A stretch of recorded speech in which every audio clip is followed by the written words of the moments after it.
There was no chance of moving it at all. The sand had surrounded the whole leg and I couldn't move it. Ryan Osmond was hiking Saturday with his girlfriend Jessica McNeil when she tripped into quicksand like this. As he helped her out, his own right leg became engulfed up to his hip. The best way to describe it would be to just standing in a huge puddle of concrete that basically just dries instantly. With a storm coming in, McNeil, who was later diagnosed with hypothermia from the cold, hiked 3 hours until she found help. I didn't know if I would for sure make it out. I didn't know if I could do that hike alone. 10 hours later, park rangers reached Osmond, but it took them another 2 hours to get him out of the quicksand. One guy scraping sand away, they were able to free my leg. It was probably one of the worst pains I've ever felt.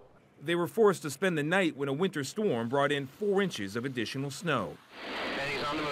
It wasn't until Sunday that Utah rescuers, facing difficult terrain and stormy weather, rappelled down 100 feet of cable to lift Osmond to safety. That wind's whipping around out there. He was in water, running water, up to like his knees, and so there were some cold injuries, hypothermia, plus injuries from being stuck in the sand. While Osmond says he suffered minor muscle damage, he expects to make a full recovery. I wouldn't go back and change anything or do anything differently.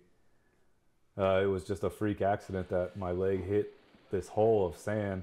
Osmond says he has no plans to hike that particular route again. Now, experienced hikers say common spots to find quicksand are riverbeds. And if your foot does get stuck, it's important not to panic and use slow and controlled movements to try to loosen yourself from the sand. Tony DeCopel, CBS News, New York.